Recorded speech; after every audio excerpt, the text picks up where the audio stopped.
with them and now when you out, sit out. Cause every rapper's on the list now, mad at a pitch count. Flowing heaters like my soul's beat up. No people focus on hoaxes and the shows he book.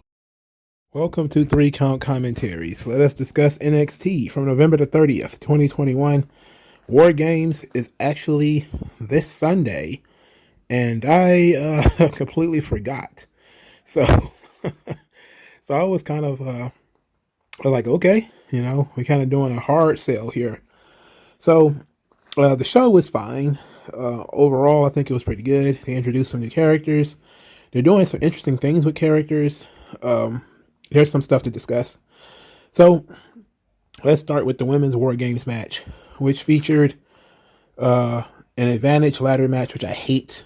I hate that we're just doing ladder matches for no reason. I mean, why do a ladder match when a coin flip is just as good? Why do a ladder match when you can, you know, spare the bumps on these talent? In any event, Dakota Kai was defeated by Kaylee Ray, which of course made no sense because Kaylee Ray's the babyface in this situation, therefore the babyfaces, once again in the Women's War Games match, will have the advantage. Well, of course, that makes no sense. Why would you ever do that? But it is what it is. Throughout the match, it was pretty solid. Kaylee Ray showed off her range as far as high flying is concerned. Dakota Kai mixed it up with some submissions. She was actually trying to target the legs of Kaylee Ray. It was a solid enough match. Enjoyed it. Do I need to say it again? Not really. But I think they went out there and killed it. You know, especially for the first match on the show, they did really well. The next segment was Grizzled Young Veterans, and they were plotting a heist. And then they got busted by Ike Manjiro and Kushida, who showed up talking very, very loud. And as Grizzled Young Veterans were telling them to shh, Ike Manjiro and Kushida decided to shh them. So it was a shh off. And they were talking loud, shushing each other, saying that this is what was he saying about this is a very delicate plan or something like that. In any event, Brooks, Jensen, and what was their names? Briggs and Jensen caught them at the locker. I'm guessing it was Briggs and Jensen's locker they were about to break into. Not a fan of what they're doing with Grizzly Young Veterans. I'm not a fan of Jensen and Briggs at all. They're very strange. Jacket Time is hilarious, but well, let's just leave it at they're hilarious. I don't mind them. Andre Chase versus Cameron Grimes was inoffensive. Cameron Grimes, of course, wins the match. Duke Hudson post-match promo decided to have some photos of Cameron Grimes with different types of haircuts. One was Karen Grimes, which was a Vicky Guerrero style haircut, which I thought I got a kick out of that. Karen Grimes is pretty funny. Next was the side of the head shaved bald, which he asked the question, is it half started or half over? And then, of course, he had the bald head. He said the internet said that he only made Cameron Grimes more handsome by cutting his hair and shaving his beard. So now he's going to finish the job by shaving his head bald. This led Cameron Grimes to try to shave Andre Chase's head. And a student ended up saving Andre Chase. I didn't like this. Duke Hudson is not really, he ain't really getting over. You know, he seems to have some good charisma, some good confidence, but the material, he's not really delivering it like he means it. He's too laid back. He's not animated enough. So it came across very weird. Also, why was Cameron Grimes trying to shave Andre Chase's head? He didn't do anything. You know, that ain't exactly a babyface thing to do. Very weird decision for them to have him try to take it out on Andre Chase.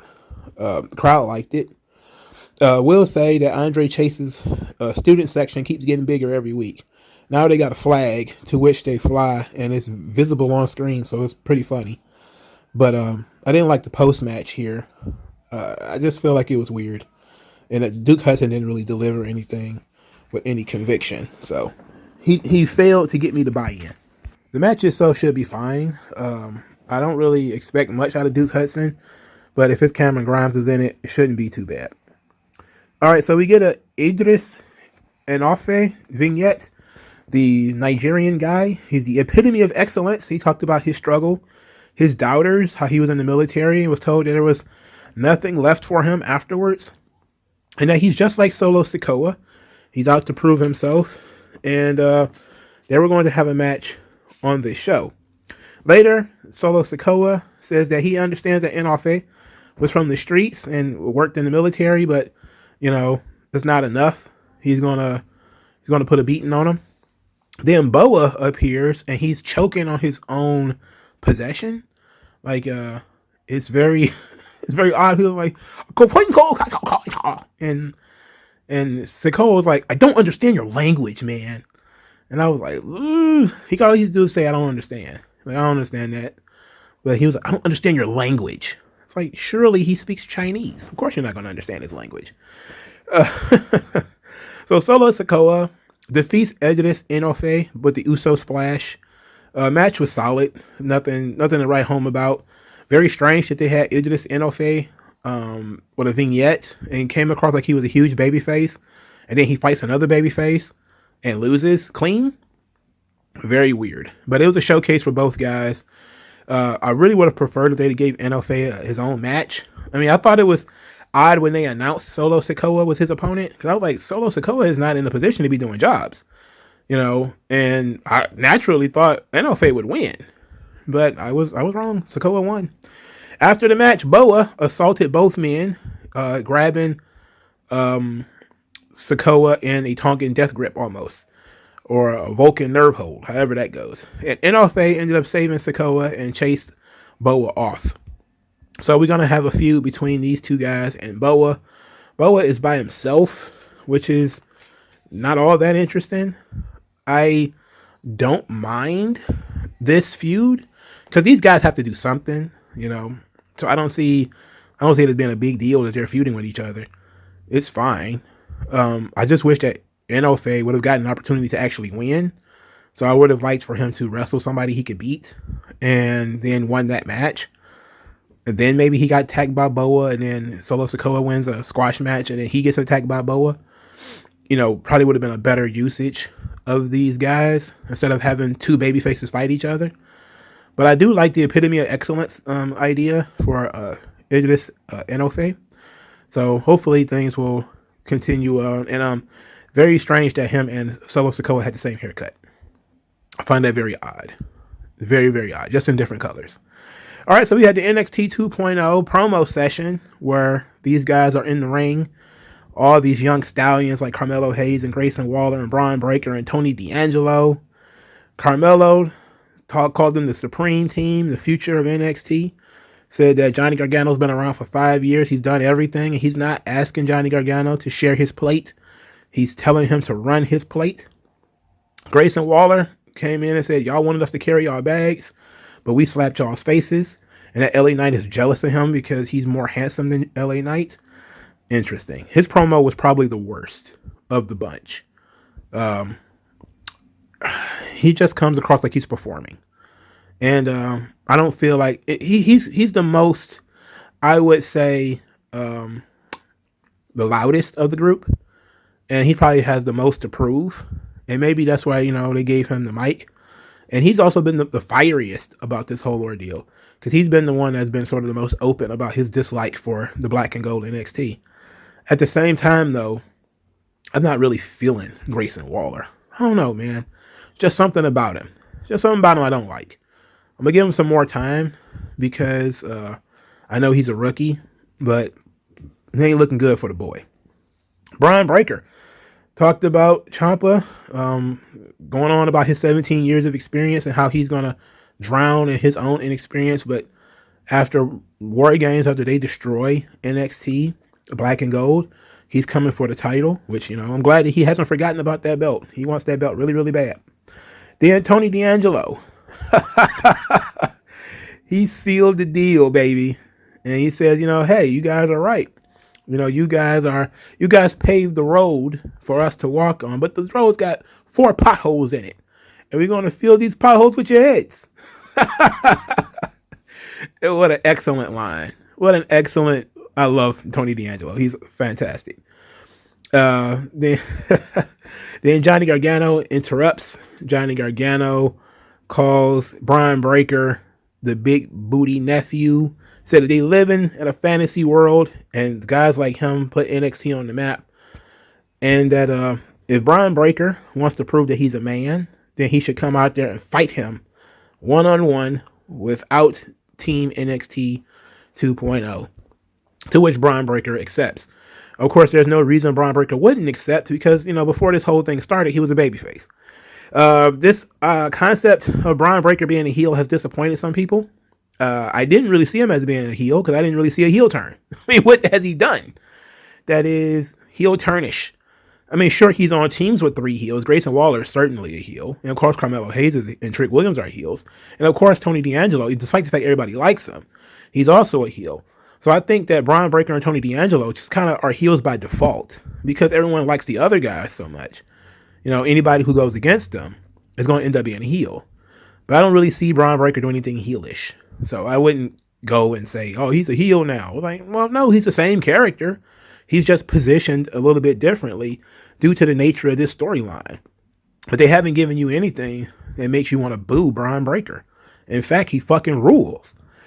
The big bad booty nephew who made Bron Breakker laugh, it made me laugh too. Of course, the people chanted big bad booty nephew. They're not running from the fact that he's Scott Steiner's nephew.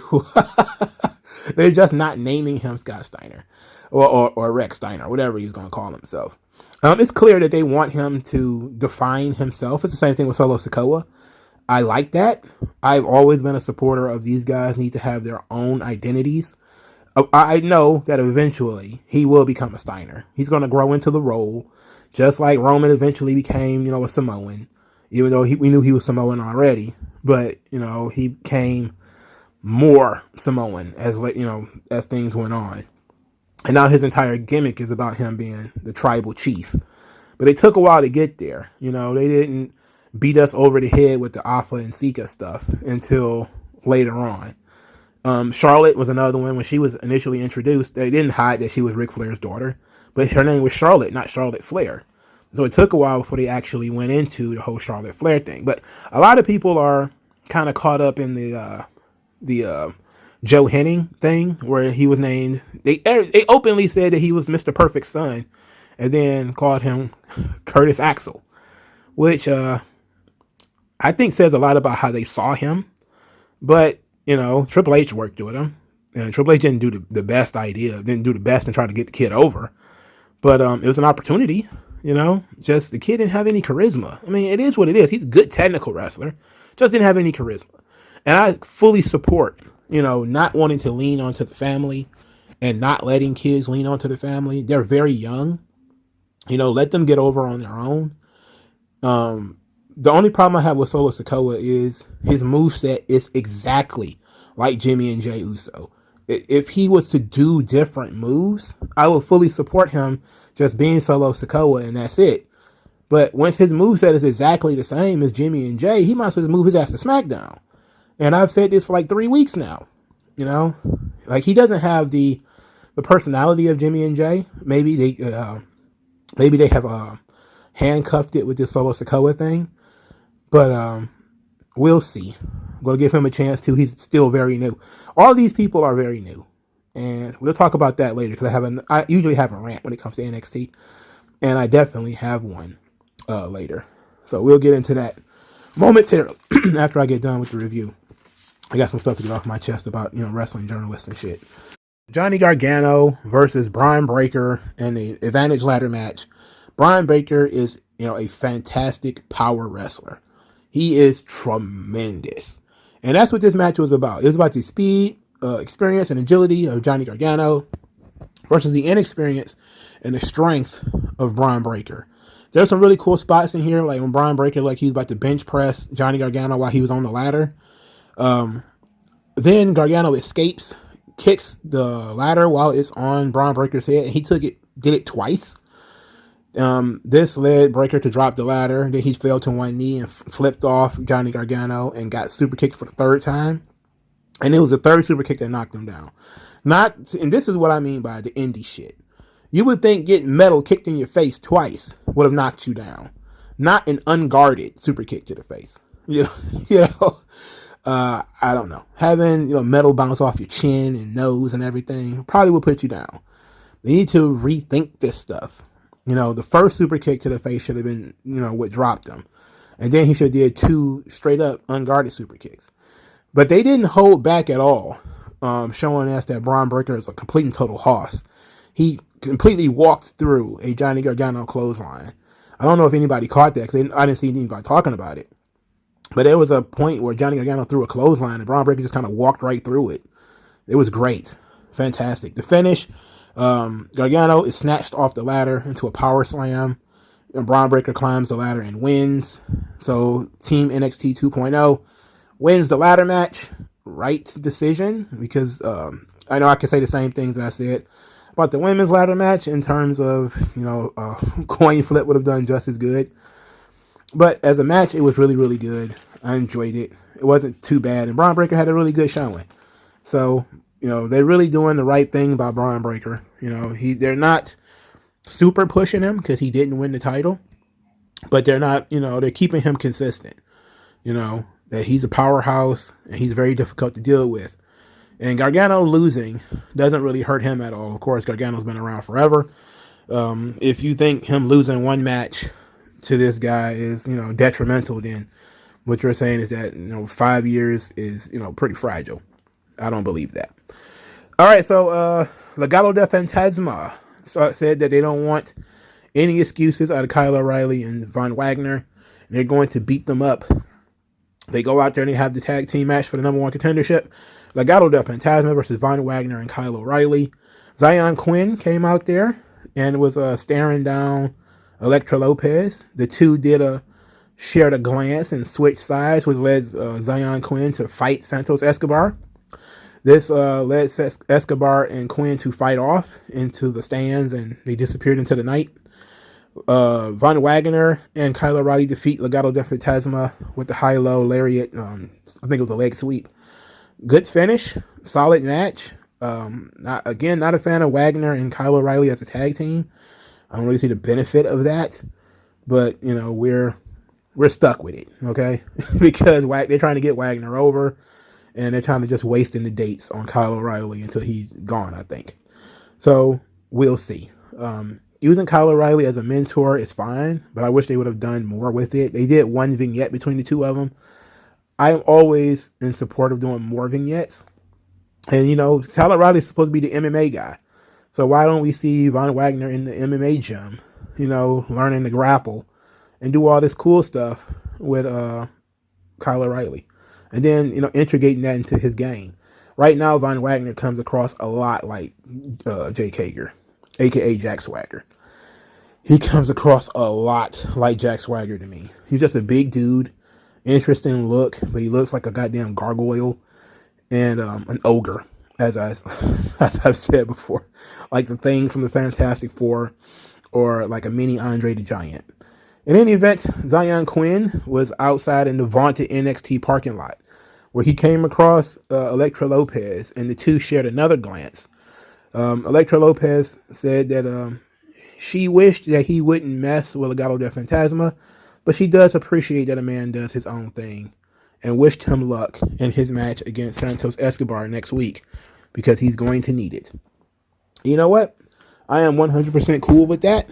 I like Santos Escobar. I love him, actually. Zion Quinn, outside of the sexy boy thing, which I absolutely hated, has been pretty good. He has a good look.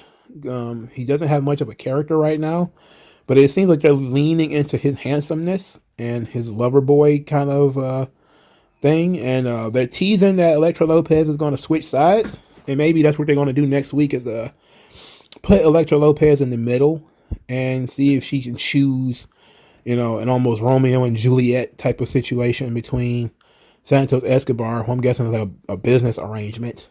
So this is a really weird situation because Elektra Lopez hasn't been in Legado del Fantasma that long.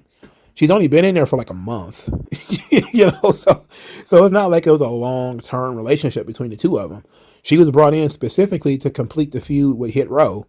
Then that feud was immediately over after she beat B-Fab, and then Hit Row was snatched up and sent to SmackDown before summarily being fired. So she really doesn't really serve that much of a purpose in Legado del Fantasma anymore. but she does fit, and she seems to have, some supporters backstage and in the crowd. There haven't been a lot of people who have shit on her. A lot of people like her. She's a good looking woman. The Zion Quinn is, a good looking dude. So I can see that they're doing this sexual tension thing between the two of them. But I think that we kind of needed some more time from Elektra Lopez being in Legado del Fantasma before we started doing this thing where she has to choose between, what her heart wants and what her pocketbook may want. But it's interesting, at least. I'm not against it, so it's okay.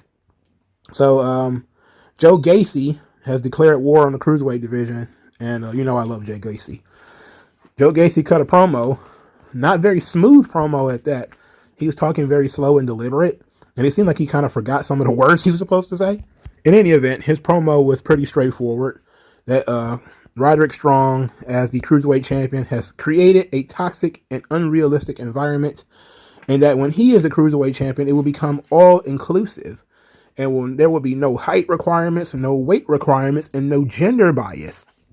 He then said that he's going to, of course, win the title and he paused before saying War Games, and said NXT Conflict Resolution. So he he renamed the event.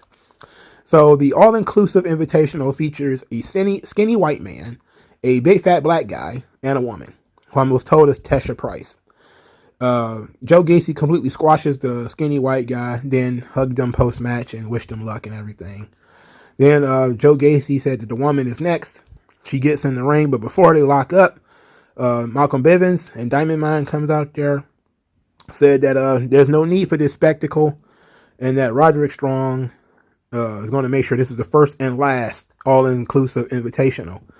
Joe Gacy said he appreciates this, and he appreciates Bivens' passion, but he wants to speak to Roderick Strong, quote, person to person, not man to man, gender-inclusive language, person to person.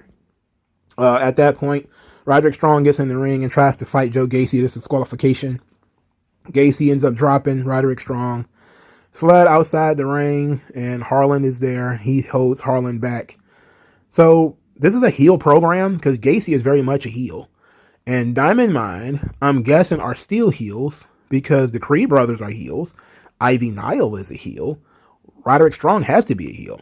But Joe Gacy is obviously a creep who is using word salad. A lot of people was very upset about Joe Gacy. They're still upset. K-side seats. He has no idea what he's talking about.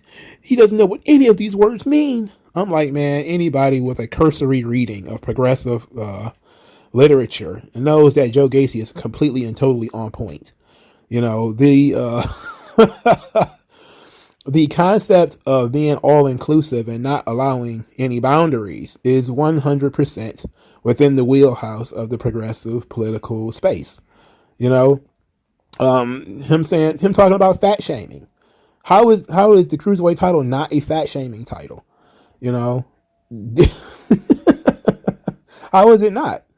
How is, it's so funny.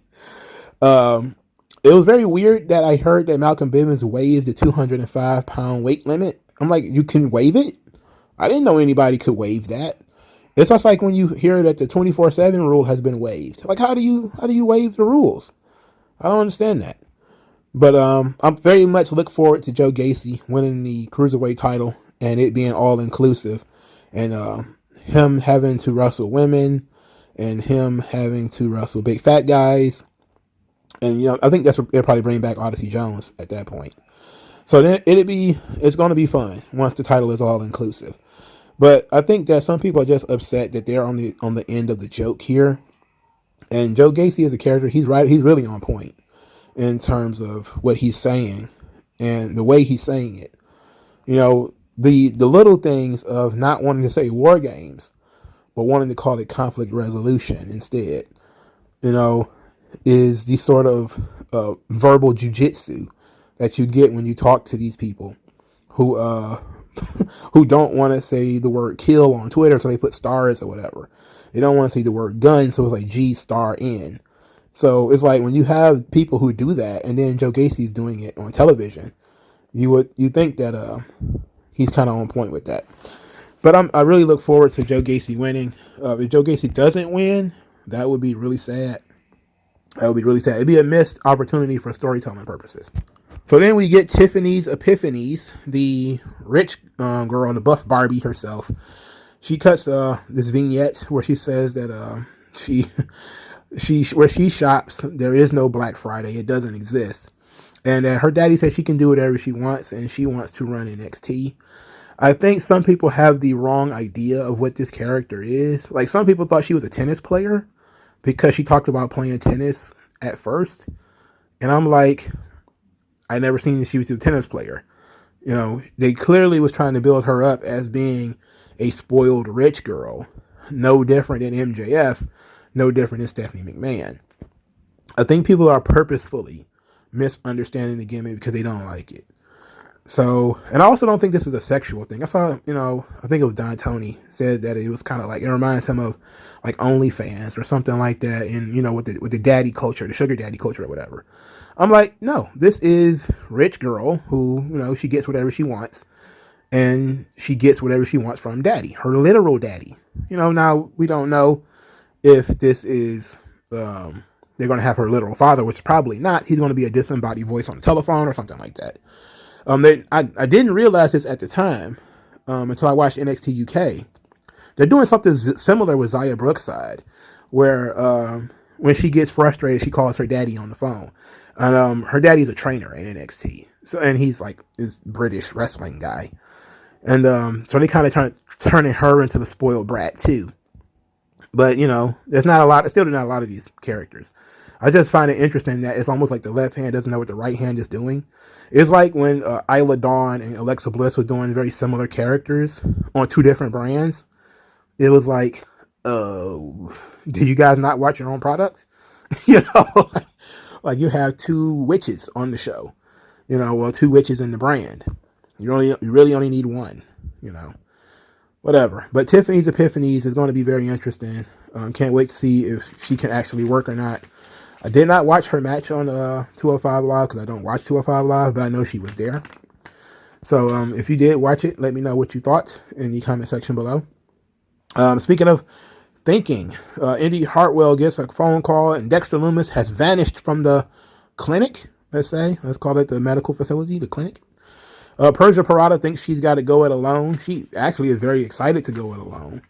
But she doesn't have to, because Indy Hartwell is willing to wrestle the match anyway. So it's Persia Pirotta and Indy Hartwell versus Valentina Feroz and Yulisa Leon.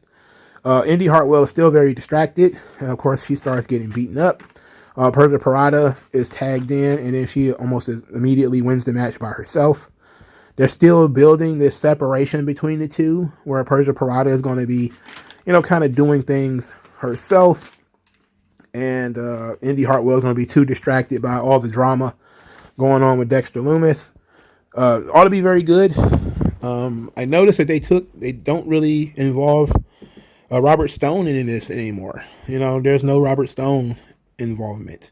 Nice little seed that they planted for potential future storylines that maybe Persia Pirotta, when she goes alone, will be in the house of Robert Stone. But, they decided not to go that route. So there's one last thing to discuss, and that is Draco Anthony has a vignette, and he's just a guy sitting in a coffee shop staring at a coffee cup, saying that his actions will speak louder than your words, and that NXT is full of people who do nothing but back it up, and he's going to do the same. And I was kind of like, okay. This is a Booker T student. I remember seeing him on Reality of Wrestling. Also remember seeing him when he got signed at the Las Vegas tryouts. So he's been there for a while. They're going to start using him. All right, cool. So the last thing to discuss is that MSK has finally found the shaman. They were getting chewed out by the car, which I'm guessing is like, what was that TV show with the talking car? It was like from the 80s, but it was like the GPS or whatever was calling them names and saying that they needed to watch their ass and all that kind of stuff. Anyway, they pulled up to the place of the shaman. They got out. Nash Carter was whining about being very nervous. It was awful. It didn't make him like a tough guy at all. Came across like a whiny little boy. I'm so nervous. Can you knock for me, please? I'm like, ugh. Like, oh, this is awful. Again, these people needed to be coerced into booing these guys. These guys suck. Even in the vignettes, they suck. It took 5 weeks for us to get here. The door is opened and the shaman is in the dark and we don't see who it is. They're obviously teasing it. Okay, fine. I'm all right with them teasing the shaman. So who is the shaman going to be? Of course, I think me and a lot of other people think it's going to be Rob Van Dam. And I'm not going to be surprised if it is Rob Van Dam. But I would think it would be awesome. You know, anybody who comes in to help these guys, it should be fun. Hopefully, whoever it is can make MSK actually cool. I don't mean just like, oh, they're good flippy guys. I mean actually cool characters, people that the fans can believe in and trust, and teach them some stuff, about how to have decent wrestling matches and not spot fest. So hopefully that's what we're going to lean towards here, but maybe not. So that's essentially all of NXT. The show was solid. The closest thing to terrible was Duke Hudson's promo. I didn't really care for that at all. It was the closest thing to really bad there. Everything else was at least solid to good, and no problems. So Dave Shearer of PW Insider hates NXT 2.0. And he was asked a question about whether with the tennis girl, which of course she's not a tennis player, she's rich, it's looking like the new generation era. And he said that you're making me hate NXT 2.0 more than I did before. And he was one of the people, him, Meltzer, so many others, that was saying that WWE only cares about old people. And the only thing they want to push is older guys like Cena and Goldberg and Edge. And they don't have no faith in the young roster. So then they turn around and they blow up NXT, which was filled with a lot of older talent. They blew it up and decided, okay, we're going 100% young talent. We're going younger with NXT. And these people hate that. So it wasn't that they didn't like old talent. It was like they didn't like Goldberg, Edge, and Cena or whatever. Because they're 100% okay with a guy like Kevin Owens getting a spot, or a guy like Sami Zayn getting a spot. They're okay with that. But they're not okay with Goldberg getting a spot, or with Edge or whatever. Oh, okay. I see how that works. The lack of consistency that I get from the wrestling media is absolutely embarrassing, man. 2 years ago, they were saying WWE was hoarding talent and they were not releasing people when they wanted to be released. Now WWE is firing people left and right. And instead of saying, you know what, we said that WWE was hoarding talent, and now they fixed that problem by not hoarding talent anymore. Now they're releasing talent. And instead of saying, well, they fixed the problem, they said, oh, it's so unfair what they're doing to these wrestlers. It's like, what? For years you've been saying that WWE has too many talent and that they're hoarding and they need to share, they need to release some people, they need to let some people go, let people do their thing. It's a prison. It's a prison. Remember Don Callis and all of these media types running around talking about the Stanford Penitentiary. And then when people get fired, they get mad that they were fired. I thought it was prison. No. This stuff, and NXT is the, of course, if the phoniness is about Raw and SmackDown is pretty obvious. But for me, what the worst thing about NXT is there's a lot of young talent, a lot of green talent. It is, and that is true. But what we have is a lot of people who are saying that NXT was boring. Jim Cornette and Brian Last in particular were saying the NXT Black and Gold, and it's almost like they record videos and record audio and then act like it's not there for posterity. You can literally go on their channel and look up what they say about NXT and that they stopped reviewing it because the show was boring and they didn't want to watch it. Adam Cole was still there. Kyle O'Reilly was still there. Roderick Strong was still there. Bobby Fish was still there. All of these, Mercedes Martinez, all the people that they claim to love, Taya Valkyrie, all of them were there. And they were saying NXT sucked and they didn't want to watch the show. So then WWE got rid of that because, hey, if everyone's saying that the show was boring, that the show sucks, the show's ratings are down, they decided, okay, we're going to kill it, restart with something fresh. We're going to younger, more vibrant, louder, not as dark, etc., etc.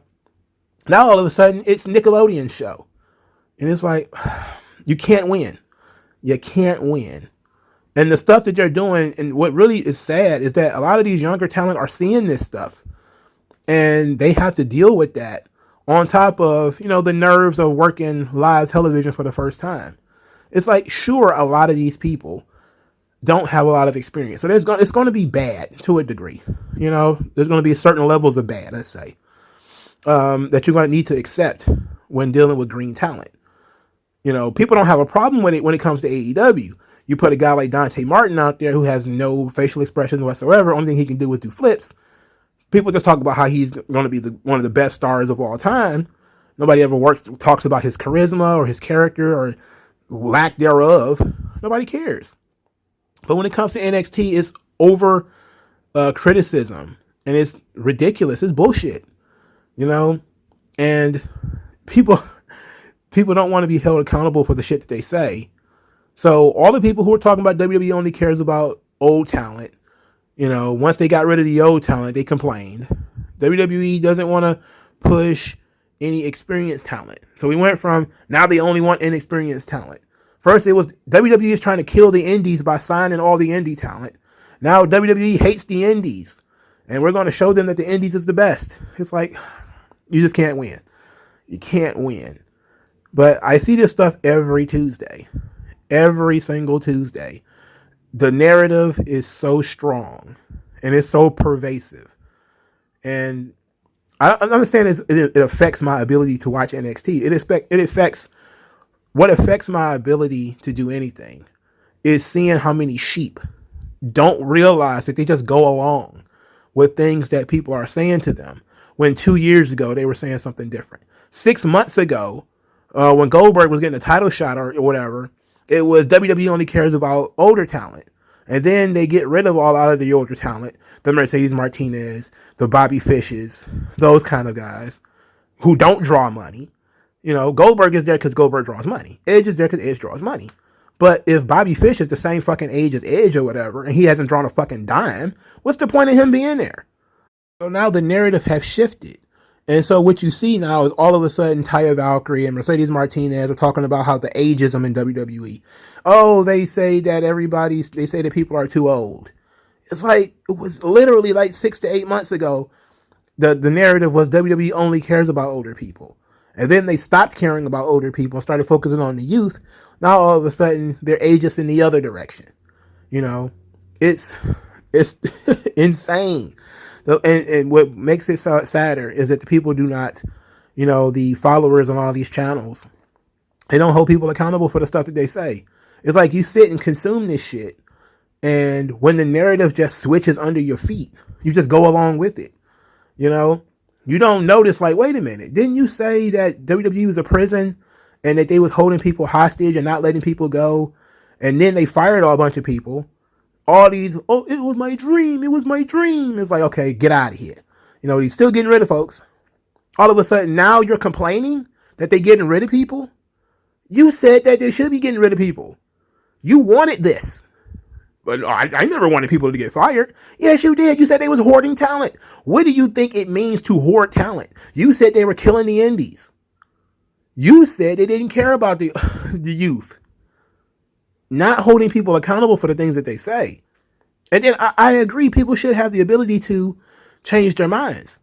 But that narrative flipping under your feet stuff without any contrition, without saying I was wrong, that they shouldn't have done this, or maybe my complaints were invalid, or I didn't know they were going to go this far with it, which all of which is perfectly acceptable. But you don't get none of that. It is a lot of wrestling elitists who try to tell you what you think, what to think about this show and about any other show, and create a narrative around it. It's bullshit. NXT is perfectly fine. Green is grass, sure. It's perfectly fine because I watch and people are getting better every week, and that's the benefit. Some people are getting better, and that's good. And I will support them getting better because they have to work. It is what it is. But let me know what you guys think about all this stuff.